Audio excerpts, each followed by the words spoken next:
උදැසන 6යි. මේ ශ්‍රී ලංකා ගුවන්විදුලි සංස්ථාවයි. මෙන්න ප්‍රවෘත්ති. සංස්කරණය හේමන්ත හෙට්ටිගේ ප්‍රකාශය නිශාන්ති සල්පිටිකෝරාල. රාජ්‍ය සේවය හෙට සිට සාමාන්‍ය පරිදි. ආණ්ඩුක්‍රම ව්‍යවස්ථාවේ 22 වන සංශෝධනයට එරෙහි පෙත්සම් විභාගය අවසන්. තවත් ඉන්ධන තොග දිවයිනට. මහකන්නේදී ගොවීන්ට යූරියා පොහොරට අමතරව බණ්ඩි පොහොර. රැකියාව ලැබුණු පසු ගෙවීමට විද්‍යාපීඨ ශිෂ්‍ය ගුරුවරුන්ට මාසිකව රුපියල් 10,000ක්. මලයාසියාවේ හිටපු අගමැති බන්ධනාගාරයට. ආසියානු කුසලාන පන්දුවාර 2020 තරගාවලියට සහභාගී වන ශ්‍රී ලංකා ක්‍රිකට් කණ්ඩායම අද දිවයිනින් පිටත් වෙයි. මේ ප්‍රවෘත්ති ශ්‍රී ලංකා ගුවන්විදුලි සංස්ථාවෙන්. රාජ්‍ය සේවකීන් කොටස් වශයෙන් සේවයට කැඳවීම අදින් අවසන් වන බව රාජ්‍ය පරිපාලන අමාත්‍යාංශයේ ලේකම් MMPK මායාදුන්නේ මහතා කියයි. ඒ අනුව හෙට සිට සියලු රාජ්‍ය සේවකීන් සතියකට දින 5ක් සේවයට වාර්තා කළ යුතුය. රාජ්‍ය සේවකයන් කොටස් වශයෙන් සේවයට කැඳවීම සඳහා නිකුත් කර ඇති චක්‍ර ලේඛයට අදාළ කාල සීමාව අදින් අවසන් වේ. ඒ අනුව රාජ්‍ය සේවය හෙට සිට සාමාන්‍ය පරිදි ක්‍රියාත්මක කෙරේ. කොරෝනා වෛරසයේ ව්‍යාප්තිය සහ රට තුළ පැවති අර්බුදකාරී තත්ත්වයේ හමුවේ වසර 2ක් පමණ කාලයක් කාර්යාල සේවා කාලය සීමා කිරීමට සිදු වී තිබිනි. මෙවන විට එම ගැටලුකාරී තත්ත්වයන් බොහෝ දුරට මගහැරී ගොස් ඇති නිසා රජයේ කාර්යාල, පාසල් සහ සෙසු සියලු සේවා කටයුතු යථා තත්ත්වයට පත් කර තිබේ.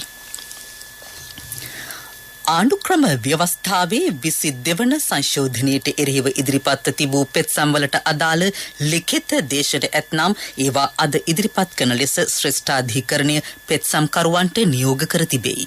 එම සංශෝධනයට එරෙහිව පෙත්සම් 9ක් ශ්‍රේෂ්ඨාධිකරණයට ඉදිරිපත් කර තිබූ අතර ඒවා විභාග කිරීම ඊයේ සිදු විය. ශ්‍රේෂ්ඨාධිකරණ තීරණය කථානායකවරයාට ඉදිරියේදී දැනුම් දීමට නියමිතයි. අගවිනිසුරු ජයන්ත ජයසූරිය ප්‍රමුඛ ත්‍රිපුත්ගල විනිසුරු මඩුල්ල හමුවේ පෙත්සම් විභාග කෙරිනි. භූමි තෙල් මිල ඉහළ යාමින් අසිරුතාවට පත්වන අඩු ආදායම්ලාභීන්ට ඍජු මුදල් සහනාධාරයක් සැපීම ජනාධිපති රනිල් වික්‍රමසිංහ මහතාගේ යෝජනාවක් බව ඇමති කංචන විජේසේකර මහතා කියයි. භූමි තෙල් භාවිත කරන අඩු ආදායම්ලාභීන්ට හා සෙසු ක්ෂේත්‍රවල පිරිස් සඳහා මුදල් සහනාධාරයක් පිරිනැමීම සම්බන්ධයෙන් ස්තුතිය පළ කරමින් පාර්ලිමේන්තු මන්ත්‍රී මනෝ ගණේෂන් මහතා නිකුත් කර තිබූ ට්විටර් පණිවිඩයකට පිළිතුරු වශයෙන් අමාත්‍යවරයා එම කරුණු සඳහන් කර තිබිනි. වතුකරේ ජනතාවට හා කොළඹ අඩු ආදායම්ලාභීන්ට එම ඍජු මුදල් සහනාධාරය සපයන්නයි මනෝ ගණේෂන් මහතා සිය ට්විටර් පණිවිඩයෙන් අමාත්‍යවරයාගෙන් ඉල්ලා තිබිනි. මේ අතර පෑලියගොඩ මත්ස්‍ය වෙළඳපළ ව්‍යාපාරික සංගමේ ලේකම් ජයන්ත කුරේ මහතා පවසන්නේ භූමි තෙල් මිල ඉහළ යාම ධීවර ව්‍යාපාරිකයින්ට විශාල ගැටලුවක් නොවන බවයි. ඒ පිළිබඳව කරුණු දක්වන ඒ මහතා රජයේ විසින් භූමි තෙල් මිල වැඩි කිරීම ගැන ජීවන ජනතාවට යම්කිසි ප්‍රශ්නයකට මුහුණ දෙන්න තියෙනවා. මම කේලාම කියන්නේ තා ඉක්මනින් ජීවරයන්ට භූමි තෙල් ටික ලබා දුන්නොත් මේ මාස 3 මාළු අස්වැන්න වැඩිම මාස 3. මාළු ටික මේ අස්වැන්නෙන් ලබා ගන්න නැත්නම් අපරාධයක් වෙනවා. මේ අස්වැන්න ලබා ගන්න එකකින් කොටස් 3කට ලාභ වෙනවා. පළවෙනි කොටස ජීවරයන්ට මාළු අස්වැන්නේ මාළු ටික ලබා ගන්න පුළුවන්. ප්‍රධාන වෙළඳ පොළ වෙන මධ්‍යම වර්ෂ වෙළඳ සංකීර්ණයට ආපුවම මේ මාළු ටික අපිට විකුණ ගන්න ලැබෙනවා. ඊට පස්සේ අපේ විසින් පාරිභෝගිකයන්ට දෙන ගාණ අඩු වෙනවා. විදුලි බල ඇමතුමත් පොරොන්දු වෙනවා යම් කිසි සහනාධාරයක් දෙනවා කියලා. ඒකට කියනවා හොඳයි කියලා තමයි මගේ මතය. ඉදිරි දින කිහිපයේදී රටට ලැබීමට නියමිත ඉන්ධන සැපයුම සම්බන්ධයෙන්ද ඇමති කංචන විජේසේකර මහතා නිවේදනයක් නිකුත් කර තිබේ. ඒ අනුව සුපර් ඩීසල් මෙට්‍රික් ටොන් 30,000ක් අද ගොඩබෑමට නියමිතයි. බොරතෙල් රැගත් නෞකාවක් ඊයේ රාත්‍රියේ දිවයිනට ළඟාවීමට නියමිතව තිබිනි. ඔටෝ ඩීසල් රැගත් නෞකාවක් ඉදිරි දින 2 තුළ මෙරටට පැමිණීමට නියමිතයි. ඔක්ටේන් 92 වර්ගයේ පෙට්‍රල් රැගත් නෞකාවක් එළඹෙන සතියන්තයේදී මෙරටට පැමිණෙන බව බලශක්ති අමාත්‍යවරයා කියයි. මේ ප්‍රවෘත්ති ශ්‍රී ලංකා ගුවන්විදුලි සංස්ථාවෙන්.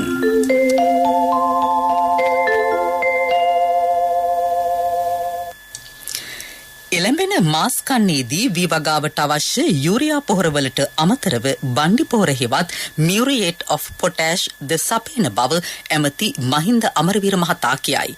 එය ගොවි ජනතාවගෙන් ඉදිරිපත් තිබූ ඉල්ලීමකි. ඒ සඳහා ඩොලර් 2 කෝටි 50 ලක්ෂයක් සැපීමට මුදල් අමාත්‍යාංශය එකගතාව පළ කර තිබේ. ජාතික ගොවි ජන එකමුතුවේ දිස්ත්‍රික් නියෝජිතයින් සමග මහකන්නේ වගා කටයුතු පිළිබඳව පැවති සාකච්ඡාවකදී අමාත්‍යවරයා එම කරුණු සඳහන් කළේය.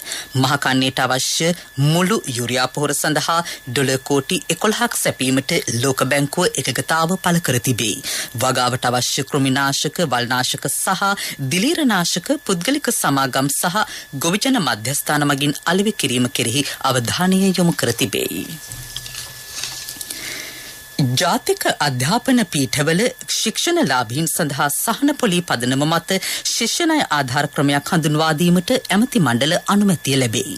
දැනට ඔවුන්ට ගෙවන රුපියල් 5000 දීමනාව ප්‍රමාණවත් නොවන බැවින් ඊට අමතරව මාසකට උපරිම වශයෙන් තවත් රුපියල් 10000ක් සහන පොලී පදනම මත රාජ්‍ය බැංකු මගින් සැපීම ඒ යටතේ සිදුවෙයි. එම සහන පොලී ශිෂ්‍ය ණය ආධාරය නැවත අය කර ගැනීමේ ඔවුන් රැකියාවකට යොමු වීමෙන් පසුව ලබන වැටුපෙන් බව ඇමති මණ්ඩල තීරණ දැනුම් දීම සඳහා කොළඹ ඊයේ මාධ්‍ය හමුවේදී ඇමති බන්දුල ගුණවර්ධන මහතා පැවසීය. වසරක සීමාවාසික පුහුණු කාලය තුල ජාතික අධ්‍යාපන පීඨ නේවාසික පහසුකම් සැපීමක් සිදු නොකරන අතර නවාතැන් ගමන් වියදම් සහ සෙසු මූලික වියදම් ශික්ෂණලාභීන් දැරිය යුතුය. ඇමති සුසිල් ප්‍රේමජයන්ත් මහතා අදාළ යෝජනාව ඇමති මණ්ඩලයට ඉදිරිපත් කර තිබිනි. ප්‍රවීණ ගුවන්විදුලි නිවේදකයෙකු වූ සිරිල් රාජපක්ෂ මහතාගේ 88 වන ජන්ම සංවත්සරය අදට යෙදී තිබේ. 1957 නාට්‍ය ශිල්පියෙකු ලෙස ගුවන්විදුලියට සම්බන්ධ වූ ඔහු 1959 දී ගුවන්විදුලියේ ස්ථිර නිවේදක තනතුරට පත්විය. ළමා හා කාන්තා වැඩසටහන් නිෂ්පාදකවරයෙකු ලෙසද ඔහු කටයුතු කර තිබේ. 1975 දී වැඩසටහන් පාලක තනතුරට පත් වූ සිරිල් රාජපක්ෂ මහතා මෙරට පළමු ප්‍රාදේශීය ගුවන්විදුලි සේවාව වන රජරට සේවාව ආරම්භ කිරීමේදී පුරෝගාමීව කටයුතු කළේය. ඔහු එහි අධ්‍යක්ෂ දුරේද දරා තිබේ. ඒ මහතා සිංහල සේවා අධ්‍යක්ෂ දුරේද දරා තිබේ. සිරිල් රාජපක්ෂ මහතා ගුවන්විදුලියේ දක්ෂ ප්‍රවෘත්ති නිවේදකයෙක් වේ. අහස ටොප් 100 සම්මාන උළෙල කොළඹ ශ්‍රී ලංකා පදනම් ආයතන ශ්‍රවණාගාරයේදී ඊයේ පස්වරුවේ පැවැත්විනි. හිටපු කතානායක කරු ජයසූරිය සහ හිටපු අමාත්‍ය ආචාර්ය සරත් වීරසේකර යන මහත්වරු ප්‍රධාන ආරාධිතයෝ වූහ. විවිධ ක්ෂේත්‍රවලට අයත් වෘත්තීය වේදීහු 100 දෙනෙක් එහිදී සම්මානයෙන් පිදුම් ලැබූහ. විශේෂඥ වෛද්‍ය ජයරුවන් බණ්ඩාර, නියෝජ්‍ය පොලිස්පති බිම්ෂානි ජාසිංහාරච්චි, ශ්‍රී ලංකා ගුවන්විදුලි සංස්ථාවේ නිවේදක වසන්ත රෝහණ, ජාතික රූපවාහිනී මහේෂ් නිශ්ශංක, ස්වාධීන රූපවාහිනී සේවයේ හසන්ත හෙට්ටිආරච්චි, ගීත රචක කැලුම් ශ්‍රීමාල්, රූපවාහිනී වැඩසටහන් අධ්‍යක්ෂ ගයා රම්‍ය අල්විස් යන මහත්ම මහත්මීහු ඒ අතර වූහ. මීළඟට ප්‍රමුඛ පුවත. ප්‍රමුඛ පුවත ඔබ වෙත ගෙනෙන්නේ සෑම විතරකම සිටිය යුතු වෙද මහත්මයා සිද්ධාලේප. බස්නාහිර පළාතේ මගී ප්‍රවාහනයේ නිරත ත්‍රිරෝද රථ ලියාපදිංචිය හා නියාමනය ලබන මාස පළමුවෙනිදා සිට සිදු කිරීමට බස්නාහිර පළාත් මාර්ගස්ථ මගී ප්‍රවාහන අධිකාරිය සැලසුම් කර තිබේ.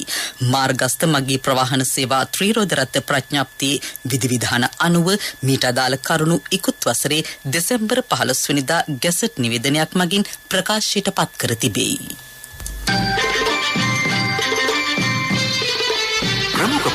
ඔබ වෙත ගෙන ආවේ සෑම ගෙදරකම සිටිය යුතු වෙද මහත්මයා සිද්ධාලේප. ශක්ති හඬ අවධානය පිණිසයි ඔබ වෙත ගෙනෙන්නේ විවිධ සවියක් CIB ජනජය වාසනා ආරම්භුණා. ඔක්තෝබර් 31 දක්වා ඔබගේ විපතට වටිනා තෑගි අදම CIB එන්න.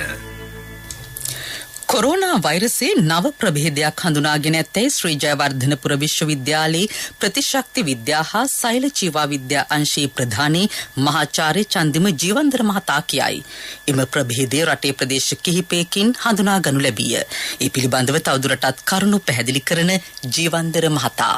ඉතාමත්ම හොඳ තත්ත්වයක් තමයි පසුගිය මාසයේ කිහිපෙ ශ්‍රී ලංකාවේ තිබේ රෝගීන් වාර්තාන් තාමත් මාඩුවෙන් තිබේ වගේම තමයි නියන් ප්‍රමාණය තාමත් මාඩුවෙන් තිබේ එක්වරම පසුගිය සති දෙක තුන කාලය ඇතුළත රෝගීන් වාර්තාවේ නියම් වැඩිවීමක් දක්නට ලැබුණා ඒ වගේම නියන් ප්‍රමාණය වැඩිවීමකුත් දක්නට ලැබුණා ඉතින් ඒ අදහස් එන්නේ යම් බලපෑමක් ශ්‍රී ලංකාව තුළ සිදුවීම පවතින තමයි විශේෂයෙන්ම එන්නත්කරණය කරලා තියෙනවා නම් විශේෂයෙන් මාත්‍රා 3ක් හෝ 4ක් ලබාගෙන තියෙනවා නම් දරුණු රෝග තත්ත්වයන් දැකීමේ හැකියාව ඉතාමත් මාඩුයි රෝගය හැදුනත් දරුණු රෝග තත්ත්වයන් නියුමෝනියා සම්ඥාවේ හැකියාව අවමට්ටමක තමයි තියෙන්නේ එන්නත්කරණය සාර්ථකව සම්පූර්ණ කරපු පුද්ගලෙක් ඉන්නවා චීනයේ වාර්තා වෙච්ච COVID-19 මුල් ප්‍රභේදයට සාපේක්ෂව ඔමික්‍රොන් BA.5 කියන ප්‍රභේදය ඊට සාපේක්ෂව 18 ගුණයකින් විතර වැඩි වේගකින් පැතිරෙන හැකියාවක් තියෙනවා ඒක නිසා තමයි මේක රෝගයේ ඉතා විශාල පැතිරීමේ හැකියාව තියෙන විශේෂයෙන්ම පුද්ගලයන් රැස්වෙන තැන්වලදී ඒක නිසා තමයි මේකේ වැදගත්කම තියෙන ලංකාව විවිධ සවියක් CIB ජනක රාසනා ඇරඹුණා. ඔක්තෝබර් 31 දක්වා ඔබගේ මිල්පතට වටිනා තෑගි. අදම CIB එන්න. විදෙස් පුවත්.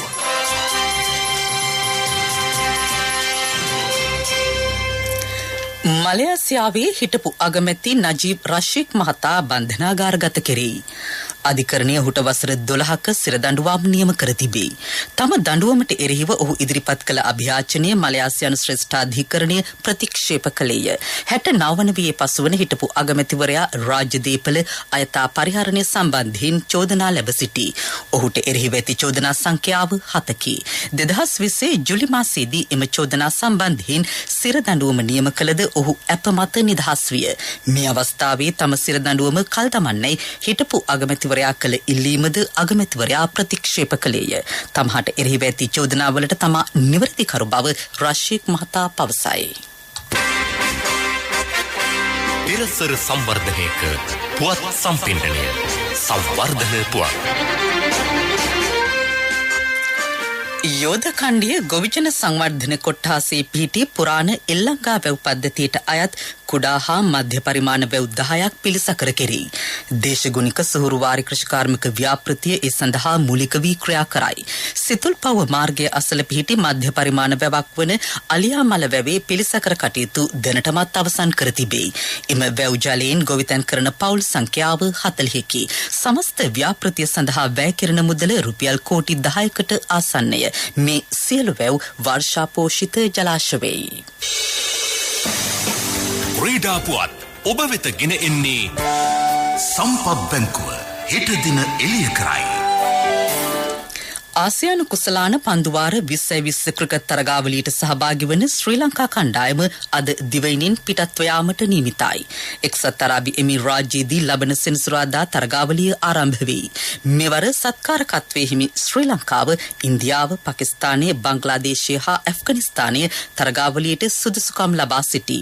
මේ දිනවල පැවැත්වෙන සුදුසුකම් ලැබීමේ තරගාවලියට සහභාගී වී සිටින එක්සත් අරාබි එමිරාජ්‍ය, කුවේට්, සිංගප්පූරුව හා හොංකොං යන රටවල වලින් පළමු තැනට පත්වන කණ්ඩායමද තරගාවලියට සුදුසුකම් ලබනු ඇත.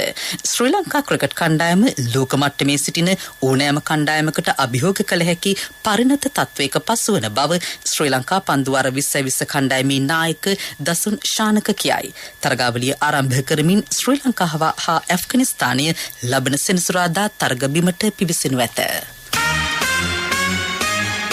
ව්‍යාපාරික පුවත් ඔබ වෙත ගෙන එන්නේ මේ අභියෝගාත්මක කාලයේ NSB වෙතින් අඩුම කාලෙන් වැඩිම පොලිය. ඔබේ කෙටි කාලින ඉතුරුම් තැන්පතෝට මාස 3න් 20%ක, මාස 7න් 22%ක ආකර්ශනීය පොලියක්. ළඟම NSB ශාඛාවට හෝ ප්‍රධාන තැපැල් කාර්යාලයට අදම එන්න. 100% රාජ්‍ය ආරක්ෂාව සහිත එකම බැංකුව NSB. බිත්තර මිල පහළ දැමීමට නිෂ්පාදකයන් එකඟ වී ඇතැයි වෙළඳ අමාත්‍යාංශය කියයි. ඒ අනුව වෙළඳපොලේ බිත්තර මිල ක්‍රමයෙන් පහත වැටෙනු ඇතැයි අමාත්‍යාංශයේ විශ්වාසය පළ කරයි. කුකුළු කෑම වර්ග හා ඖෂධ මිල ඉහළ යාම හේතුවෙන් කුකුළු නිෂ්පාදකීන්ට අධික වියදමක් දැරීමට සිදුව තිබේ. බිත්තර වැඩි මිලට අලෙවි කරන වෙළඳුන් සොයා අඛණ්ඩව වැටලීම් සිදු කරන බවද වෙළඳ අමාත්‍යාංශය කියයි. ව්‍යාපාරික පුවත් ඔබ වෙත ගෙනාවේ මේ අභියෝගාත්මක කාලයේ NSB වෙතින් අඩුම කාලෙන් වැඩිම පොලිය. ඔබේ කෙටි කාලින ඉතුරුම් තැන්පතෝට මාස 3න් 20%ක, මාස 7න් 22%ක ආකර්ශනීය පොලියක්. ළඟම NSB ශාඛාවට හෝ ප්‍රධාන තැපැල් කාර්යාලයට අදම එන්න. 100% රාජ්‍ය ආරක්ෂාව සහිත එකම බැංකුව NSB. ආර්ථික පුවත්. ආවරණය ඔබේ ඕනම අවශ්‍යතාවයකට සුදුසු මූල්‍ය විසඳුම් දෙන එන අය දියුණු වෙන අය එන LOLC සමූහය එන්න දියුණු වෙන්න. ගාල්ල දිස්ත්‍රික්කයේ මෙවර ඉහළ පළතුරු අස්වැන්නක් පවතින බව වගාකරුවෝ පවසති. පළතුරු සඳහා ඉහළ ඉල්ලුමක්ද පවති. දූරියන් අන්නාසි ආදී පළතුරු ඒ අතර වෙයි. මගේ මහත්තයා දාපු මේ රත්තරන් මුද්ද තමයි මගේ ජීවිතේ. LOLC එකට ඔයාලගේ රත්තරන් පණ වගේ. ඔයාලගේ රන් බහන්න අපි ළඟ තියනකල් ඔයාලට ජීවිත රක්ෂණයකුත් දෙන්නේ අපි විතරයි. වෙලාවට ගෙවා ගන්න බැරි වුණොත් ඔයාලගේ රත්තරන් කොහොම හරි ඔයාලටම දෙන එකයි අපේ ප්‍රතිපත්තිය. ගෙවා ගන්න අමාරුනොත් අපි කතා කරලා විසඳුමකුත් දෙනවා. මුද්දට මං හිතපු නැති ගාණක් හම්බුණා. ආපු ගමන් වැඩෙත් උනා. වටිනා තෑග්ගකුත් හම්බුණා. LOLC එක කරන ගනුදෙනුවක් රත්තරන් වටින ගනුදෙනුවක් කියන්නේ ඒකනේ. LOLC ෆයිනෑන්ස් රන්සවි රන්නය සේවාව. රත්තරන්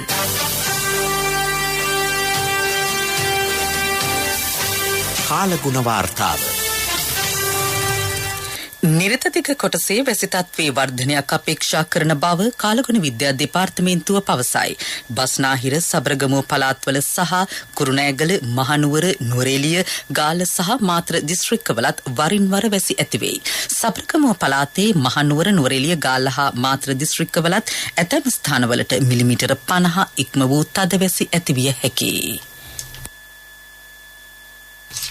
ප්‍රවෘත්ති අවසන් කිරීමට පෙර යලි සිරස්තල. රාජ්‍ය සේවය හෙට සිට සාමාන්‍ය පරිදි. ආණ්ඩුක්‍රම ව්‍යවස්ථාවේ 22 වන සංශෝධනයට එරෙහි පෙත්සම් විභාගය අවසන්. තවත් ඉන්ධන තොග දිවයිනට.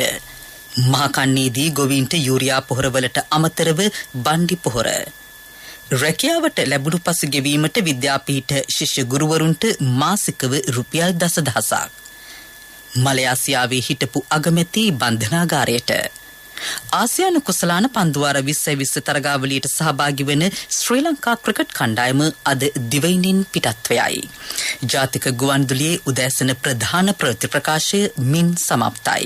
අපගේ මෙම ප්‍රවෘත්ති ප්‍රකාශය සඳහා පිවිසෙන්න www.slbc.lk අපගේ වෙබ් අඩවියට. අපගේ මීළඟ ප්‍රධාන ප්‍රවෘත්ති ප්‍රකාශය දහවල් 12:45ට බලාපොරොත්තු වන්න.